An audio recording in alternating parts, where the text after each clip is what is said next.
योग वशिष्ठ का उत्पत्ति प्रकरण का आज का टॉपिक है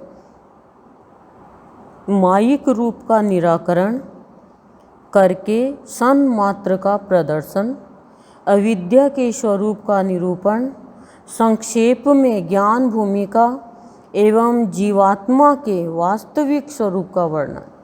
जीवात्मा के वास्तविक स्वरूप का वर्णन बताएंगे इसमें, और मायिक रूप का निराकरण कि माया का जो रूप है उसका निराकरण कैसे होगा और आत्मा का जो तत्व है उसका प्रदर्शन कैसे होगा और अविद्या के स्वरूप का निरूपण कैसे होगा। संक्षेप में ज्ञान, सातों ज्ञान की भूमिका है उनका भी स्वरूप का वापस वर्णन करेंगे और जीवात्मा का वास्तविक स्वरूप क्या है ये बताएंगे। ठीक है। श्री वशिष्ठ जी कहते हैं, राघव, जैसे मृग तृष्णा के जल में, दो चंद्रमाओं के भ्रम में और शरीर आदि की अहमता में माया से जो रूप परिलक्षित होता है वह विचार पूर्वक देखने पर दृष्टिगोचर नहीं होता। विचार पूर्वक देखेंगे तो वो दिखाई नहीं देता। जो अहमता और माया से जो परिलक्षित होता है, जो दिखाई देता है, लेकिन विचार पूर्वक देखने से वो कुछ भी नहीं दिखेगा, भ्रम है ये। उसी प्रकार स्वर्ण में जो कड़े, कुंडल और अंगूठी आदि का भाव है वह केवल भ्रांति है, वह असत्य स्वरूप वाली माया है, क्योंकि उसका वह रूप ही ऐसा है जो ज्ञान दृष्टि से देखने पर कायम नहीं रहता। कि ये माया का रूप है, ज्ञान दृष्टि से देखोगे तो वो कायम नहीं रहेगा। ऐशद वस्तु तो सीप में चांदी और मरुस्थल में जल की भ्रांति के समान विचारहीनता के कारण ही सत्य सी प्रतीत होती है। ऐसत वस्तु सीप में चांदी और मरुस्थल में जल की भ्रांति के समान विचारहीनता के यानी छोटे विचारों के कारण ही सत्य के जैसी लगती है। ऐसत शरीर में जो अहमता की भावना है वही परमा अविद्या है। कि जो ऐसत शरीर है ये, इसमें अहमता की भावना, अहंकार की भावना, मैंपन की भावना है, वही परमा अविद्या है, वही माया है और वही संस्कृति है यानी संसार है। जैसे सुवर्ण में अंगूठी पना आदि वास्तव में कल्पित है, उसी तरह आत्मा में अहमता आदि की भावना भी कल्पित है। इस प्रकार जो स्वच्छ, शांत एवं निर्मल है उस परमोत्कृष्ट आत्मा में अहमता की भावना असत है। कि परमात्मा है, आत्मा है, उसमें अहमता की भावना सत्य नहीं है। जैसे हम कई बार संतों को कहते हैं, भक्तों को कहते हैं इसमें अहंकार है, लेकिन ये गलत है, असत्य है। वह शुद्ध आत्मा मेरुता, असुरता, मनपना, देहता और भूतता से रहित है। कि वह आत्मा शुद्ध है, उसमें कोई, तो कहते हैं मेरुता यानी मेरु पर्वत है, असुरता यानी आसुरी भाव नहीं है, कोई मनपना नहीं है, कोई देह का भाव नहीं है, कोई महाभूत नहीं है, सब से निर्लिप्त है। उसमें तीनों कालों की कल्पना और भावाभाव वस्तु का भाव है, मतलब वो निर्लिप्त है। त्वता, अहमता, आत्मता, तत्ता, सत्ता, असत्ता आदि से भी वह रहित है। यानी त्वचा से, अहमता यानी अहंकार से, मैं से, आत्मता यानी आत्म के तत्व से, तत्ता यानी उष्णता से, सत्ता यानी राज्य से, असत्य यानी असत्य से जिसकी सत्ता नहीं, आदि से भी वह रहित है। उसमें न कहीं भेद की कल्पना है, न राग और न रंजन की है, न तो उसमें कोई मोह है और न उसमें कोई रंजन है यानी खुशी है, क्योंकि ये सब माया मात्र है। वह तो सर्वात्मक, शांत, आश्रय रहित, जगत का कारण, शाश्वत, कल्याणमय, निर्विकार, इंद्रियों द्वारा आग्रह तथा नाम एवं कारण रहित ब्रह्मा ही है। कि जो आत्मा है वो सिर्फ ब्रह्मा है और वो निर्लिप्त है, कुछ भी नहीं है और सिर्फ एक प्रकाश है वो। रघुनंदन, वासना युक्त चित्त जिस वस्तु की पर्याप्त रूप में जैसी भावना करता है वह वस्तु चाहे सत्य हो अथवा असत्य, उसको उसी समय उसी रूप में प्रतीत होने लगती है। कह रहे हैं रघुनंदन, वासना से जो युक्त चित्त है किसी का, वो चित्त जो वासना से भरा हुआ है वो किसी भी वस्तु की पर्याप्त रूप में भावना करता है, जैसी भावना करता है ना, वह वस्तु चाहे सत्य हो लेकिन या सत्य हो या असत्य, उसको उसी समय उसी रूप में प्रतीत होने लगती है जैसा उसका चित्त होता है। क्योंकि अहमता आदि भावों से युक्त अविद्या ज्यों ही अभ्युदय हुआ, क्योंकि अहमता आदि भावों से युक्त यानी जुड़ा हुआ अविद्या का ज्यों ही अभ्युदय हुआ यानी जन्म हुआ, त्यों ही आदि मध्य और अंत से रहित अनंत भ्रमों का तांता लग जाता है। अनंत भ्रम का तांता लग जाता है, मतलब आदि में भी, मध्य में भी और अंत में भी, जैसे ही अविद्या का और अहमता का अभ्युदय होता है। जैसे बहुत से व्यक्तियों के मन है कल्पित वचन बहुधा एक से होते हैं। बहुत से व्यक्तियों के मन के कल्पित वचन, कल्पना के आधार पर बोले गए वचन एक जैसे होते हैं, उसी तरह स्वप्न में भी देश काल और क्रिया भी एक सी दिख पड़ती हैं, परंतु उस व्यवहार की सत्ता अज्ञान से ही प्रतीत होती है। कि उस स्वप्न के व्यवहार की सत्ता अज्ञान के कारण महसूस होती है। वास्तव में तो चेतन सत्ता के अतिरिक्त संपूर्ण पदार्थों की कोई अन्य सत्ता है ही नहीं। परमात्मा के अलावा कोई भी सत्ता नहीं है। जैसे कोई मकान बनाया है, उसमें अलग अलग रंग करवा दिया, लेकिन अंदर में तो सीमेंट से प्लास्टर है ना, प्लास्टर तो सीमेंट का है ना, और दीवार है वो ईंट सीमेंट से बनी हुई है। रंग अलग अलग करा दिया, 10 जगह 10 रंग करा दिया, इधर ये पिलर पे दूसरा, लेकिन अंदर क्या है, एक सीमेंट का प्लास्टर और ईंट और सीमेंट से ही दीवार बनी है। ऐसे ही कोई अलग अलग, सब हर चीज़ अलग अलग दिखती है, लेकिन है चेतन स्वरूप परमात्मा ही, वो ब्रह्मा ही। वह चेतन सत्ता भूत वर्तमान और भविष्य तीनों कालों में मौजूद रहती है और वही भिन्न सी प्रतीत होती है। ठीक उसी तरह जैसे समुद्र में तरंग और बीज में वृक्ष भिन्न से भासित होते हैं, और जैसे जैसे बालू में तेल आदि का होना संभव है, वैसे ही अविद्या कोई वस्तु नहीं है। पहले तो पूरा बता दिया, अब कह रहे हैं अविद्या कोई वस्तु है ही नहीं, क्योंकि हर प्राणी के अंदर तो आत्मा है।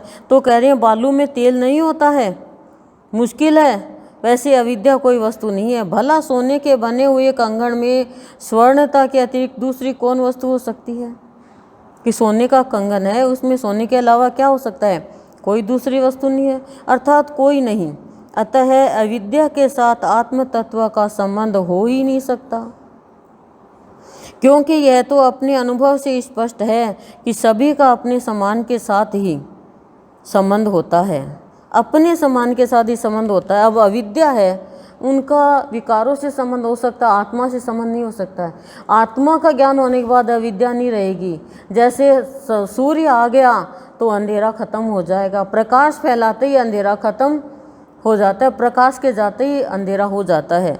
उसी तरह से बता रहे हैं अविद्या और आत्मा का संबंध नहीं हो सकता, क्योंकि वह तो अपने अनुभव से स्पष्ट है, अपने अनुभव से स्पष्ट है। वशिष्ठ जी कह रहे हैं कि सभी का अपने समान के साथ ही संबंध होता है। समान के साथ संबंध समझ रहे हो ना? जैसे बच्चे अभी अनजान बच्चे पर खेलने लग जाएंगे बच्चे, और बूढ़ी है होगी वृद्ध वो अपने में बात करने लग जाएगी। आप गीतों में कहीं जाके देखो, बच्चे अपने खेल रहे हैं, वृद्ध महिला अपनी बात कर रही है, जवान एक जगह बैठी है, कुंवारी पढ़ने वाली एक जगह बैठी है। क्यों? क्योंकि समान वालों में बात होती है, और संत एक जगह बैठे हैं। अब वासना की बात संतों को नहीं अच्छी लगती, और संतों की बात वासना वालों को नहीं अच्छी लगती। बोलो,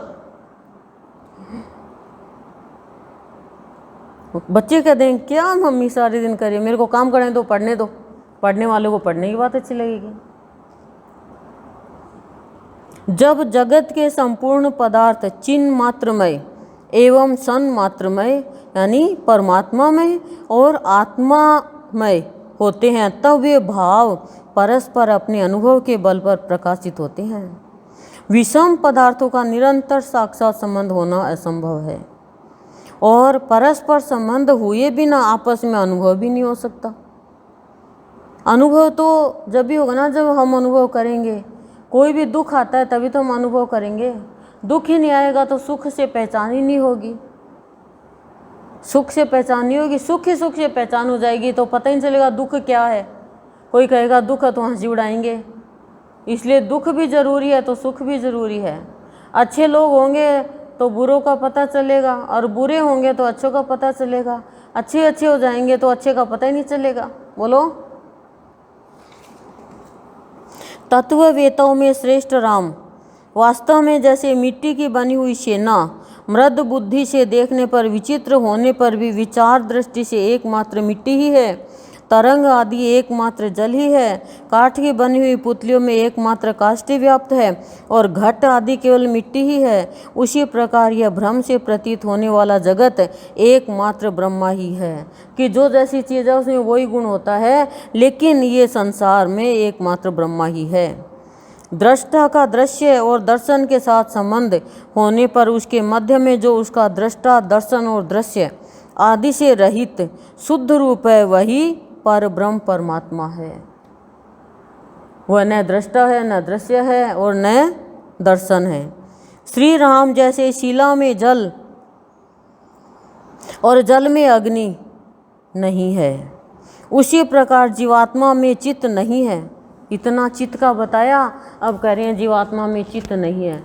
शिला में जल और अग्नि में, शिला में जल और जल में अग्नि है, गुण नहीं। अग्नि का गुण तो उष्णता है, तो कह रहे हैं, और शिला का क्या है, ठोस।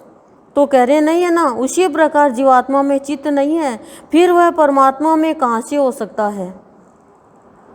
विचार पूर्वक देखने पर जो स्वयं ही कुछ नहीं है, उसके द्वारा जहाँ कहीं जो कुछ किया जाता है वह कृत नहीं कहलाता, यानी वो कार्य नहीं कहलाता। जो मूर्ख असत्य स्वरूप वाले चित्त का अनुवर्तन करते हैं यानी अनुसरण करते हैं, बुरा अनुकरण करते हैं, दोनों ही करते हैं।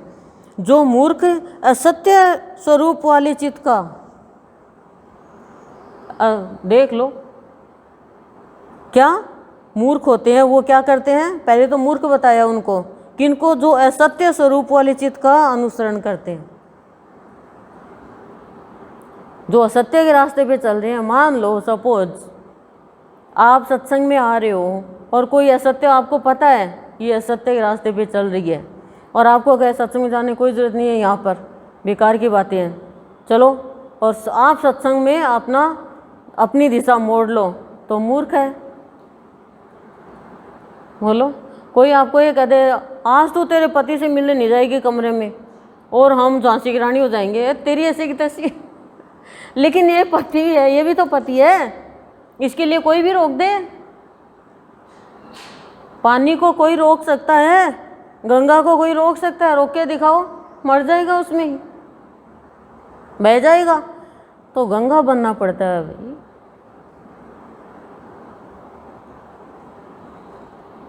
उन्हें धिक्कार है, उन्हें धिक्कार है।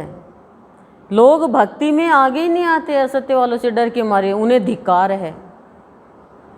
क्या करें, डर लगता है, क्या करें, आएंगे तो क्या होगा। अरे तुम्हारा क्या घर में गेहूं की बोरी डलवा रही है क्या, तुम्हारे घर के मालिक है क्या, तुम्हारी ज़िंदगी के मालिक है क्या। अच्छे काम में यदि डर लगता है ऐसों का, तो करें धिक्कार। धिक्कार का मतलब तुम जान लो क्या होगा। क्योंकि वे केवल आकाश ताड़न रूपी, कि आकाश को तोड़ने का काम, मारने का, पीटने का काम, कर्म में व्यर्थ ही समय बिताने वाले हैं। आकाश को कोई तोड़ सकता है क्या, कोशिश करिए कभी तो कह रहे हैं वो क्या कर रहे हैं, वे आकाश को तोड़ने के कार्य करने में व्यर्थ ही बिताने वाले हैं समय को। कुछ नहीं मिलेगा मतलब उनको, क्योंकि वह सत्य का साथ दे रहे हैं, सत्य के कहे उसका अनुसरण कर रहे हैं, तो उनको क्या मिलेगा। इस प्रकार भूतल पर पैदा हुए पुरुष को बुद्धि के कुछ भी विकसित होने पर पहले सत्संग परायण होना चाहिए। सत्संग परायण होने से विवेक जागृत होता है। सत्य का पता चलता है कि कैसे मुझे सत्य का साथ देना है, और मुझे सत्य के साथ चलने के लिए हर तरीके से तैयार हो जाओ कि मुझे कष्ट मिलेगा, मुझे शारीरिक कष्ट भी मिलेगा तो मानसिक कष्ट भी मिलेगा, और मुझे आध्यात्मिक कष्ट भी मिलेगा, मुझे अपमानित भी किया जाएगा। जब ये तैयार हो, जैसे सैनिक तैयार होता है कि गोली लग सकती है, मैं मर सकता हूँ, लेकिन फिर भी वो सेना में जाता है। तो ऐसे ही सत्संग परायण होने पर सत्य के रास्ते पर चलने वाले को तैयार रहना चाहिए, क्योंकि अनवरत प्रवाहित होते हुए इस अविद्या रूपी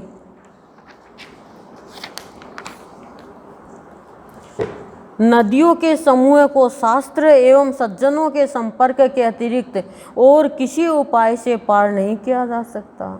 अविद्या रूपी नदियों के समूह को शास्त्र और सज्जनों के संपर्क के अतिरिक्त किसी उपाय से पार नहीं कर सकते। शास्त्र और सज्जनों का संग, इनके कारण ही अविद्या को नदी बताया, नदियों का समूह, एक नदी भी नहीं, पार नहीं किया जा सकता। उस सत्संग द्वारा विवेक की प्राप्ति होने से पुरुष को यह त्याज्य है और यह ग्राह्य है, ऐसा विचार उत्पन्न होता है कि सत्संग द्वारा विवेक की प्राप्ति जब हो जाएगी पुरुष को, तब ये त्याज्य है, यानी ये छोड़ने वाला है, त्याग करने का, और ये ग्रहण करने वाला, ऐसा विचार उत्पन्न हो जाएगा। तब वह शुभेच्छा नाम की ज्ञान भूमि में अवतीर्ण होता है। फिर 7 भूमिका में पहली शुभेच्छा नाम की ज्ञान की भूमिका में अवतीर्ण होता है, यानी जन्म लेता है। तदंतर यानी उसके बाद विवेकवश विचारणा नाम की ज्ञान भूमि में आता है। उसके बाद में ज्ञान भूमि में कौन सी? विवेकवश विचारणा नामक की। वहाँ यथार्थ ज्ञान की प्राप्ति होने से मिथ्या वासना का परित्याग करने वाले पुरुष का मन सांसारिक वासना से रहित हो तनुता यानी सूक्ष्मता को प्राप्त होता है। इस कारण वह तनु मानसा नाम की ज्ञान भूमि में अवतीर्ण होता है। फिर ज्यों ही योगी यथार्थ ज्ञान का उदय होने से परमात्मा में तद्रूप हो जाता है, त्यों ही उसे सत्वापति नाम की ज्ञान भूमि प्राप्त होती है। तब वासना का विनाश हो जाने के कारण वह असंसक्त कहलाने लगता है और कर्म फल के बंधन से मुक्त हो जाता है। तत्पश्चात वासनाओं का विनाश हो जाने के कारण स्वाभाविक अभ्यास से जब वह कार्यों को करता हुआ अथवा उनसे विरक्त हुआ या संसार की असत्य वस्तुओं में स्थित हुआ भी अपने आत्मा में ही मन के क्षीण हो जाने के कारण बाह्य वस्तु का व्यवहार करते हुए भी न तो उन्हें देखता है, न रुचिपूर्वक उनका सेवन करता है और न स्मरण करता है, बल्कि अर्ध सुप्त एवं अर्ध प्रबुद्ध पुरुष की भांति केवल कर्तव्य कर्मों को करता रहता है। तब वह योगी पदार्थ भावना नाम की योग भूमि को प्राप्त होता है। इस प्रकार जिसका चित्त ब्रह्मा में लीन हो गया है, वह योगी कुछ वर्षों तक ऐसे स्वाभाविक अभ्यास से बाह्य पदार्थों का व्यवहार करता हुआ भी जब उनकी भावना से रहित हो स्वयं तुर्यात्मा हो जाता है, यानी मुक्त हो आत्मा हो जाता है, तब जीवन मुक्त कहा जाता है। जीवन मुक्त पुरुष न तो प्राप्त हुई वस्तु का अभिनंदन करता है, न अप्राप्त के लिए चिंता। जीवन मुक्ति की पहचान है वह जो कुछ सामने उपस्थित हो जाता है उसी का निशंक होकर अनुवर्तन करता है, यानी अनुसरण करता है। हे रघुनंदन, तुम संपूर्ण कार्यों की वासना से रहित हो, इसलिए तुम सबके अंदर वर्तमान जानने योग्य सच्चिदानंद घन ब्रह्मा में स्थित हो। अतः क्या कह रहे हैं कि रघुनंदन तुम संपूर्ण कार्यों की वासना से रहित हो, सारे कार्यों की वासना से, कोई भी कार्य की वासना नहीं है, इसलिए तुम सबके अंदर वर्तमान जानने योग्य है कि तुम सबका वर्तमान जानने योग्य, सबके अंदर के वर्तमान जानने योग्य सच्चिदानंद घन ब्रह्मा में स्थित हो। अतः तुम चाहे संसार के कल्याण के लिए शास्त्र विहित कर्म करते रहो, चाहे एकांत में ध्यान समाधि में स्थित रहो, श्री राम आत्मा न तो प्रकट होता है न विलीन ही। जैसे घड़े के फूटकर टुकड़े हो जाने पर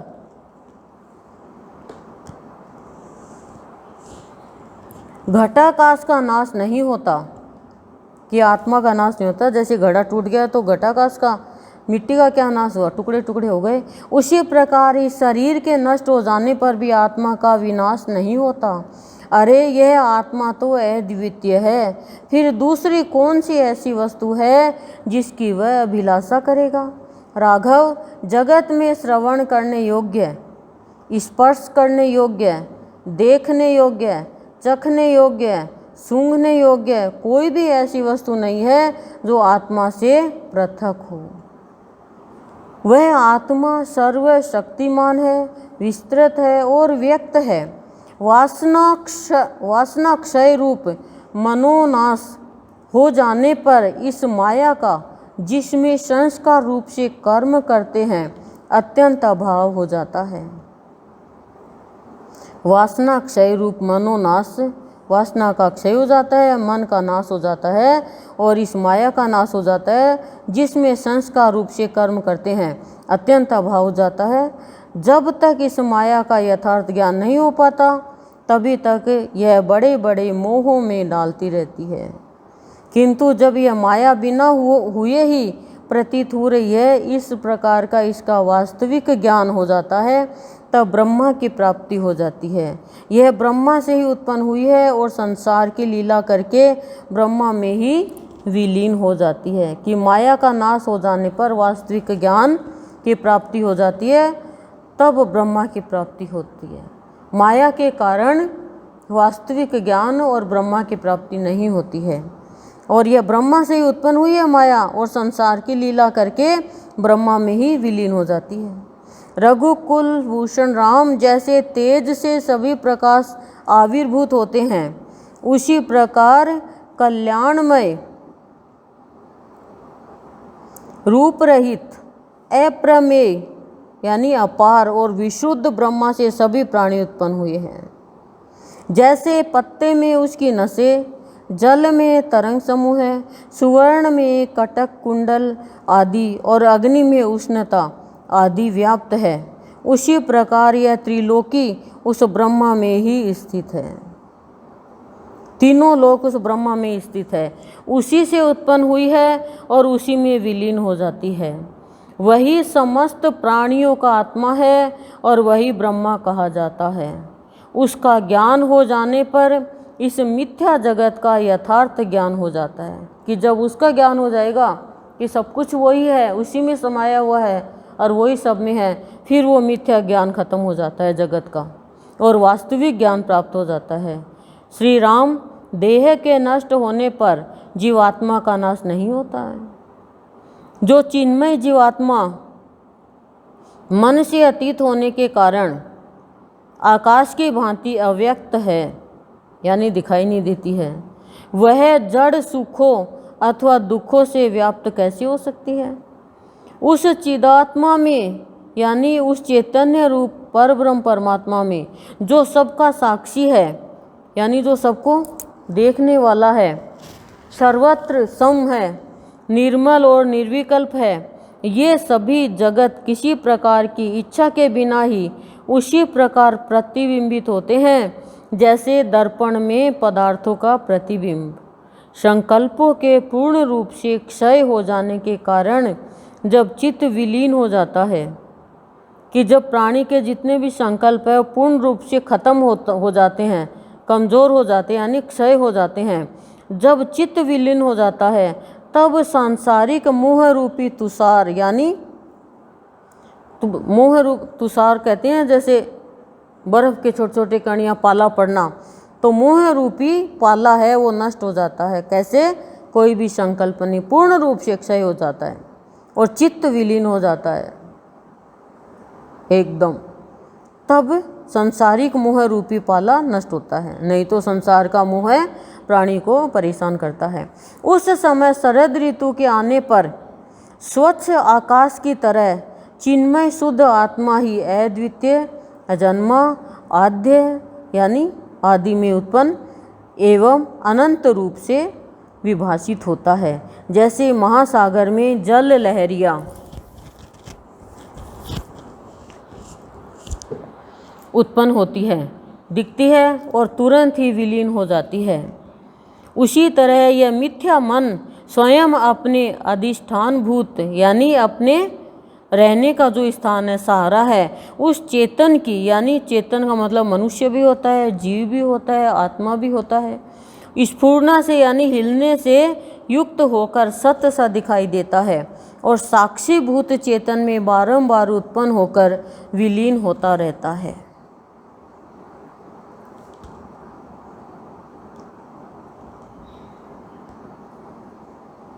मिथ्या मन स्वयं अपने, मिथ्या मन की बताइए कि मिथ्या मन स्वयं अपने अधिष्ठानभूत चेतन की स्फुरना से युक्त होकर सत्य सा दिखाई देता है और साक्षीभूत चेतन में बारंबार उत्पन्न होकर विलीन होता रहता है।